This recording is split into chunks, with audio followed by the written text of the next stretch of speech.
Hi, I'm Tyson Franklin, and welcome to this week's episode of Podiatry Marketing. And with me today is my co-host. Everybody knows him all around the world as Big Jim. How you doing today, Jim? I'm just trying to get used to this fortune and fame. The nickname you've given me. People reaching out left and right. It's a lot of They'll fun, be but they'll be writing songs about you soon. yeah, there's a Jim Croce song that it's about Jim, but it's not about Big Jim. So there's like Bad Leroy Brown. Have you heard that song before? Um, Yeah, I played but on the guitar. yeah, but that's the only song about Jim that I mean. There's others. Jimmy Mack. Yeah, Jimmy. Yeah, there's other ones, but no, things are good here in Montreal. I've got no complaints. It's nice outside. I can get outside for some long runs. I know how much you enjoy those. So oh yeah, yeah, top of my list of things to do. Oh, no, but actually, I enjoy it. Like when I got into running, I really enjoyed it to a point. But no, everything was fine until then. I just had a couple of issues, and they just never went away. And I just couldn't run anymore. Oh, I do. I see people run and go, I wish I could actually do that. yeah, I mean, cycling is another option. It can, I guess, be a little dangerous depending on where you live, but It's something that doesn't appeal to me at all. I just, it, tight if you ever pant, sat in tight a bike pants, seat, and the tight pants, I don't mind. But like when I was a kid, I don't know if what happened when I was a child, that had more padding on my balls because I used to be able to sit on a bike seat and I could ride around all day. But now I don't know if I've just, as I've gotten older, what, did something happen? Did they drop? Obviously they did. But you try and sit on a bike seat these days, and it's like sitting on a piece of 4x2 timber. special shorts. It's all about the special shorts. That's all I'm going to say. No, I can't do it. So I do have a bike that I have hasn't seen me for a while, but I do actually have one. So it might inspire me. So anyway, Jim, what are we talking about today? Today, we're going to jump into talking about getting off on the right foot with your marketing provider. I think there's a lot of people out there that maybe they're listening to us talk about digital and traditional forms of marketing. They think it's kind of interesting. They thought about working with somebody, but they aren't really sure. You know, what does that kind of relationship entail? How to get started? How's it going to work? And like, what kind of expectations they should have going into starting with someone that provides marketing services to them. So today we're just going to touch on some basic things to really make sure that our audience kind of has the lay of the land and feels informed. So if they do want to start doing some traditional or digital marketing in their practice, that they feel equipped with information so they can ask good questions and not feel like someone's kind of holding the wool over their eyes or they aren't sure what's going on. Yeah, and that's one of the things I've said to people a lot of the times that you don't have to do your own marketing. You don't have to really totally understand marketing or even enjoy marketing. But I think you've got to have some comprehension and understanding of what marketing is. Otherwise, you could be talking to someone and anyone can show you some facts and figures to make something look good. But you could be able to quickly look through it and go, yeah, no, that's BS. That's not BS, and be able to determine it. No, that's huge. I think that's why we kind of came together to start this podcast in the first place, was to really help educate our colleagues so they can make these good decisions and know what's going on. I think when you're informed and you have that, information is power, right? So, when you know what's going on, and at least you don't have to necessarily be a, subject matter expert in it or know every single thing, but if you have a general lay of the land, you're in a much better position to make good decisions for you and for your practice. So, I thought we did this podcast to get rich and famous. well, if that's the case, Yeah, it hasn't worked. yeah, not yet, not yet. We'll see. Sorry. Anyway, so where do we start? Someone's Yes, listening to this. What should they do first?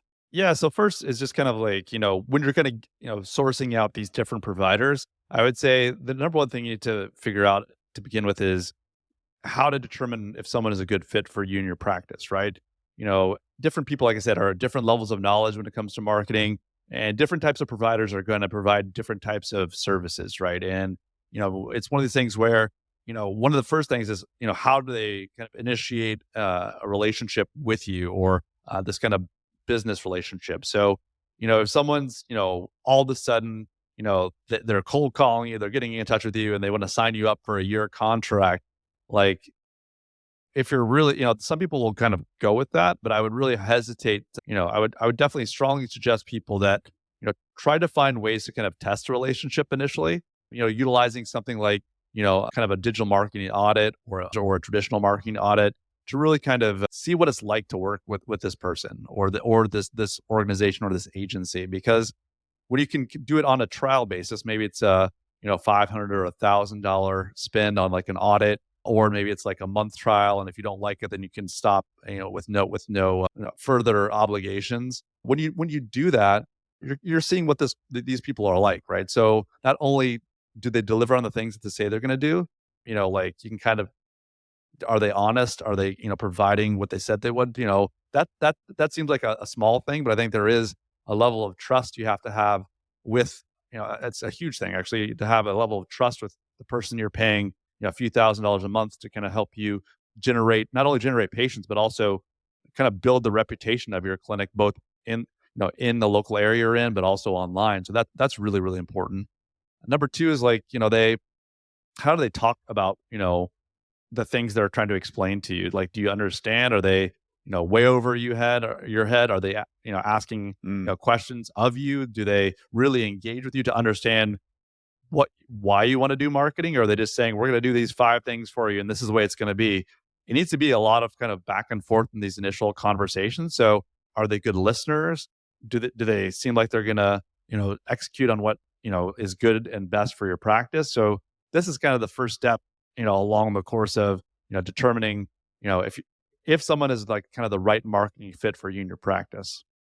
But it can work not just online, it's also offline marketing. If you were dealing with a local radio station, which in certain areas is still going to be a great marketing tool, or a local magazine or a local newspaper, that sales rep that you're dealing with, the same rules apply. Do you know and trust them? But would you say it's a good idea to always ask them, who have you worked with in the past? No, definitely like getting some Which would be references. important. Yeah, definitely references can be an important thing. Like, if they're burning through clients, right? Or if they're hesitant to say, if you ask, can you give me the email, or can you give me a contact information for the people you're working with now or people you have in the past? If they're unwilling to do that, that might be a little bit of a red flag that they may not live up to certain expectations. So, sometimes there are going to be people that, maybe they jumped in with an agency or with a podiatry marketing specialist, and they kind of skipped ahead that step, right? Like they didn't get to know that, or kind of build that trust initially, and then they quit after 2 months or 3 months. Those are a little tougher. Definitely want to make sure that, you get a couple of references so you can kind of see what it's been like for more than one person, because, some people just don't gel well together or fit well together. And that's not necessarily always on the marketing provider's fault, but at the same time, getting some multiple references can be helpful to suss some of that stuff out. Or especially if they've never worked with a podiatrist before. So if you have a digital agency or even old school sort of marketing, if they've never worked with a podiatry clinic before and they come and present a marketing plan, how do they really know exactly what they're doing? So to me, it's always good. Have you worked with podiatrists before? This happens in coaching, where I'll talk to a podiatrist, could be a conference, somewhere. They go, yeah, I've got this business coach, but you had him for about 4 months, but yeah, coaching doesn't work. I go, all right. So how many podiatrists have they coached before? I know usually they coach mechanics. Slightly different. Even though business is business, it's the intricacies of what we do sometimes they need to understand. So I think it's important for any provider to have an understanding of what podiatry is. And they should really tease out your specialty as well, right? Like this, Yeah. like some of the questions you have, right? You don't want, like you said, you don't want this like kind of generic podiatry website built for you, right? Like it's going to be something that it needs to be kind of tailored to who you are and kind of building your expertise and your reputation. So that's really, really important. Yeah. I always find it funny. I love going onto Facebook pages when I know somebody, well, actually, I don't know that they use an agency or not. But once you start flicking through their feed, it doesn't take long to go, they use an agency, and that agency just pumps out this really generic stuff that doesn't say anything about, and I'll know what their clinic is about, but nothing that they post is even relevant to that particular person or to their business. No, it's got to be relevant, and like you said, it's got to build your reputation. That's really that's that first important step. So what's next So after number they've two, after they've found somebody?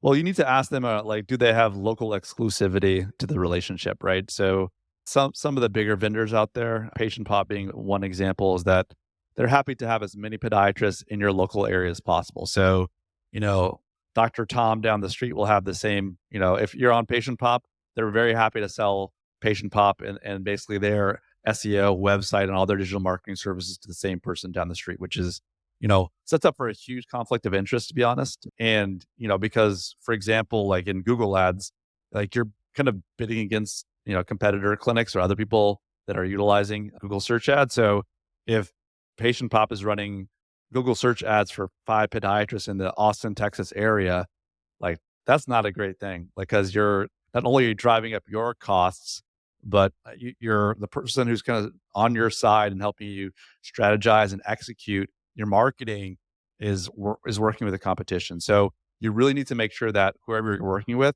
has you and them have local exclusivity to make sure that they're not, like I said, working with competitors. Like I said, there's different, it's a vital thing. I don't think it's something that should be taken too lightly, but I see it happen from time to time where there's 3 or 4 people within driving distance of each other, Yeah. with the same provider. It doesn't make sense to me.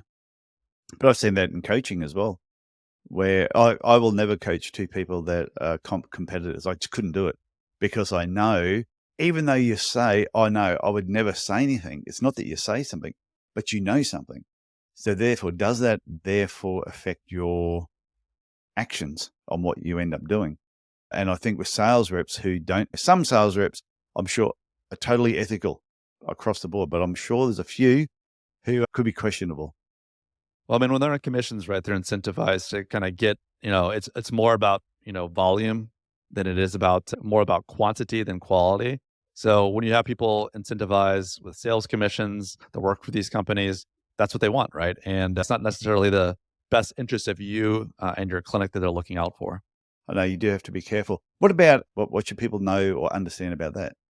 I think it's really important that people realize, reading the fine print. If you kind of got to the point where you're ready to commit to working with someone, you need to understand like who owns all the different parts of your digital marketing arsenal or the kind of digital face of your practice, right? So your domain name, your website, the content on your website, the photos, all those kinds of things. Like, so there's certain providers out there that will basically kind of keep that to themselves, right? Yeah, They're the ones that register the domain. They own that. They own all the stuff that's on your website. So they make it very hard for you to feel like you can get away from the situation. It's almost like an abusive husband or abusive boyfriend, right? Like they have all your stuff.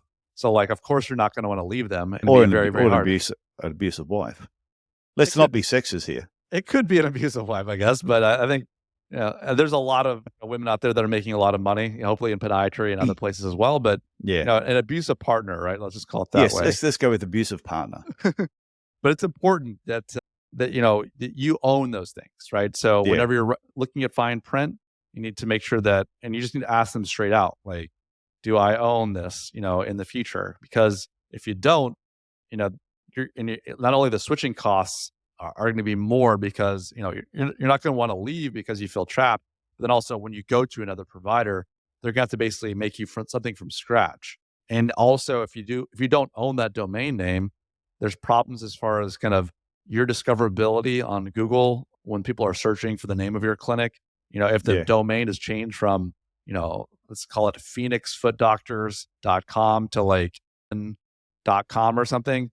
If it switches like that, over time, what happens is that the longer you own a domain name and the more kind of reputation and links that it has, the higher it ranks in search. So starting something from ground zero and trying to grow that again, it requires a lot of time and effort, and it just doesn't happen overnight with these things. So you really have to know who owns your website content, who owns the domain name, who owns the photos and all that stuff. Otherwise, it could be an expensive problem that you have in the future.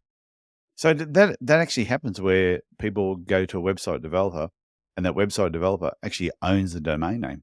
So if they decide they want to leave, they are unaware that, hang on, I don't even own my own domain. No, it happens more than you would think. I would say that it probably happens more with the website content than it does with domain names. I think Yeah. most podiatrists are savvy enough to know that like I need to own this. So I haven't seen too many cases of people losing their domains because they switch digital marketing providers, but it is definitely something to be very aware of. And I know photos, you've always got to be very aware of any photo that's on your website that you have permission to either use it or it's your own photo. No, Don't 100%. don't think you can sneak in somebody else's photo and they'll never know, because eventually they'll find out. And I've heard some scary stories of people having to pay, $10,000 fines because they've copyrighted someone's material or they've breached copyright. Well, some of these companies will have kind of licensing agreements or paid plans with different stock image providers, and Yeah, while that doesn't if you're working in your clinic all day, this is kind of a world that's somewhat foreign to you. So they're kind of almost like renting that photo in a way. So once you switch providers, and like unless your new provider has the exact same company they're using stock images from, there's a lot of ways to get free or low cost images. Obviously, I think it's best to have your own photographs, your own photos, your own photographer, helping you build your authority by showing you doing all the work you love to do. But, occasionally utilizing a bit of stock images, you have to be careful. Like you said, yeah. running into copyright issues or image use issues is not super uncommon. Okay, so once you get the website sorted out, what's the next? Is there a problem that people do after that about not continuing to build it or grow it? They just put it there and they think that's it. Don't need to do anything else. Yeah, I think there's really kind of two models. And I think, this will help kind of, the clinicians out there understand kind of, how does it work from a business perspective, right? So there's kind of two models as far as when you're working with either a website provider or a digital marketer. A lot of people see it as kind of, whether they call it like the build it and leave or the set it and forget it. That's kind of Yeah. one school. That's, I'm going Is to this build. coming from the provider side of things? So you're dealing with a provider and they go, yeah, we'll build your website for you. They build it and they go, now it's yours. See you later. And the other type of provider will build it and go, okay, now we want to help you grow it. Right. So are you like, are you working with someone who's like a website builder and that's what they're going to do and they're going to deliver it to you and then they're going to go away? Or are you going to work with someone who's more of a podiatry marketing specialist who can build websites, but also help you have a general strategy, really get to know you and your practice and kind of grow with you, Yeah. identify trends and ways to promote your practice in ways that are not only ethical, but, benefit your patients that, kind of stay on top of where things are going. It can be kind of, it definitely is something where that first, set it and forget it or kind of build it and leave model, maybe it's we'll build you a website for $8,000, right? So that might seem expensive, but over the course of the year, that's like less than $600 or $800 a month. So it's somewhere in that range, and it Yeah. feels like okay, like I can deal with that because it's just this one time cost, right? So it's a cost. I'll just do it, and then we're good.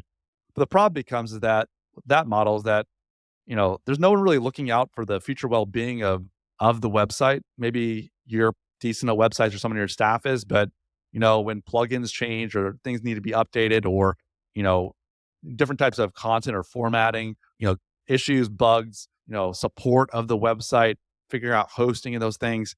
We're just talking about websites. We're not even talking about Google ads or email marketing, other stuff. Not having someone you can kind of turn to and call and say, hey, like, what's going on with this? Can you help me out? I need to put this form and do this.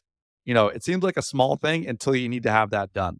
On the other hand, it's more, that's kind of that, billable cost model. The other type of model is more, an ongoing services, right? More of a retainer model. And that's, like a podiatry marketing specialist who will, and this is kind of what I do with my clients.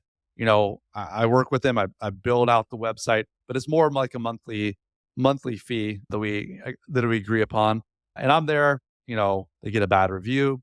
They saw this thing on the internet. They want to try to, in their marketing, or they want Yeah. to, promote a certain type of modality or service to their local community. I can work with them as far as identifying what the best kind of return on investment options are for those things.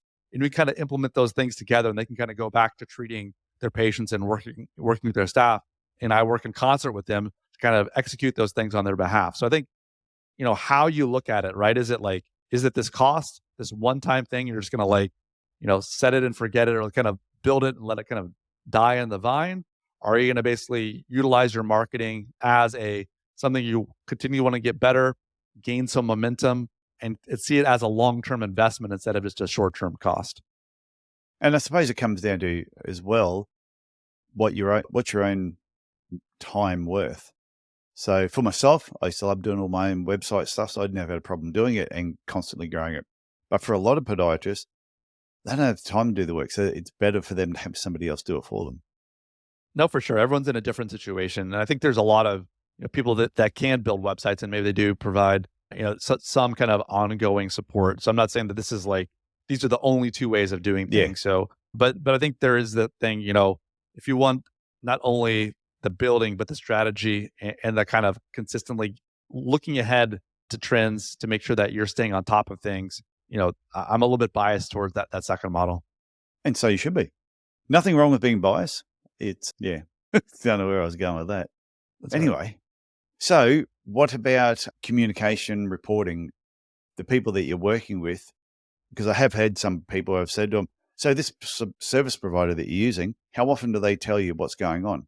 Oh, I get an email once every 3 months just saying this is what they've done. And what about what they're going to do? Or what's the plan? Or do you sit down and talk to them? And a lot of them, they get nothing. Yeah, that's not uncommon. I think, it depends on, I think every kind of podiatrist that's doing this is a little bit different as far as what they need. But I'd say definitely that first 3 months is really important to kind of build that trust and kind of understand like how, the podiatrist and the marketing provider are communicating, like what works best between those two. So, I think monthly reports is kind of where it starts off, but also it's not only before you hire that. It happens before you hire that person as well, right? Like, what Yeah. is that communication like? They seem like someone that speaks at your level and is really focused on providing helping you get the outcomes you want to have in your practice, right? It's not about clicks and impressions and all these kind of like marketing things, but is it bringing patients to your clinic? Is it scheduled appointments? Are they focused on those right kind of key performance indicators to make sure that you're going to be successful? So understanding like how do they provide kind of an online dashboard?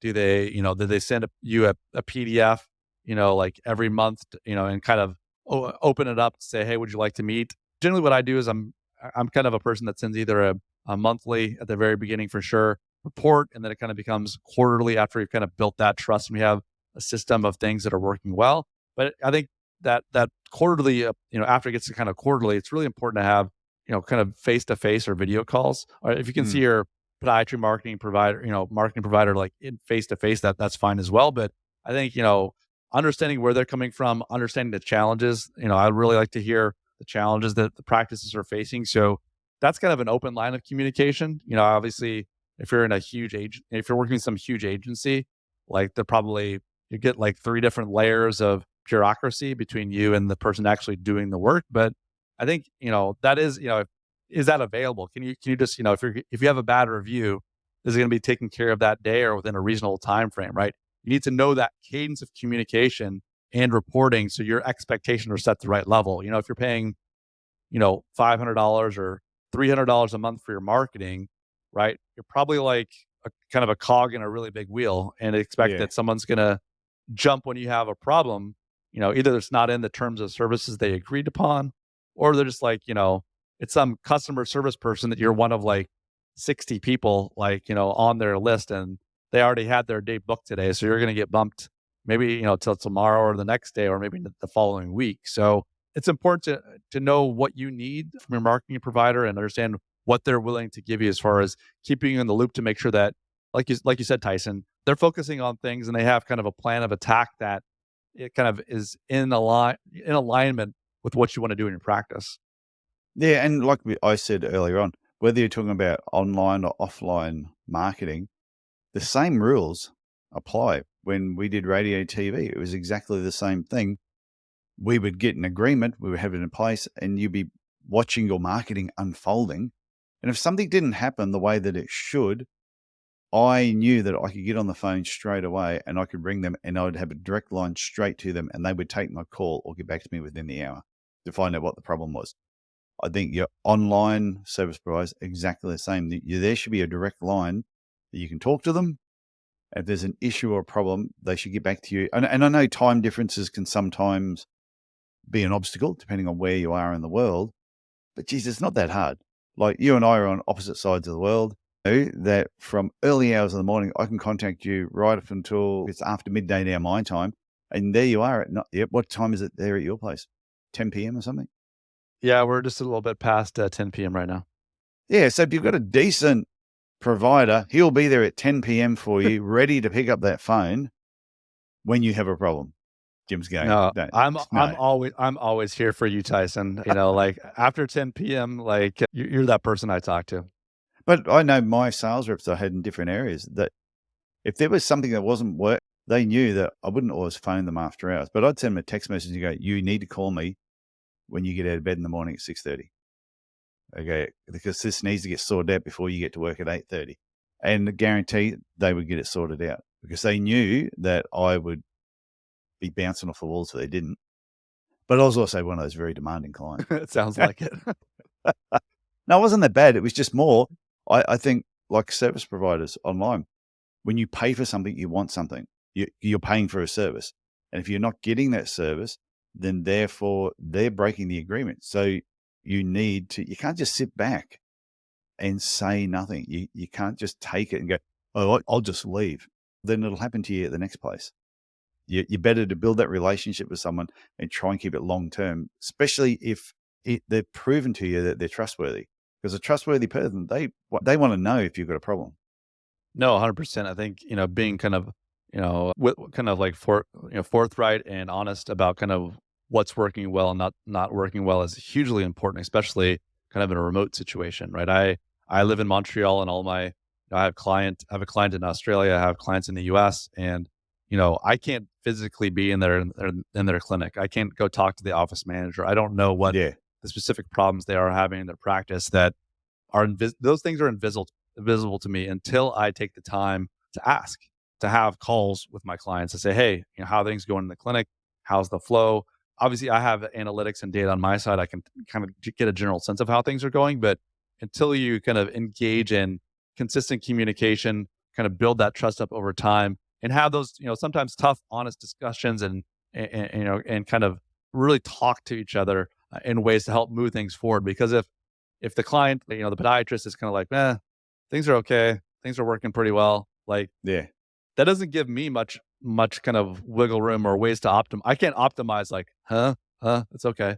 Like I need to know if there's some problems, is there some objectives, and I try to tease that out. I'm not, I'm pretty good about asking questions about those types of things, but it is a service relationship, and I think the people that are doing podiatry marketing the right way really want to kind of build those win-win relationships because me being a podiatrist myself, I take a tremendous amount of pride in helping the people I work with, build the type of practice they want to have and get more of the type of patients they want to have in their clinic. So yeah, it is really important to have that forthright and kind of honest communication.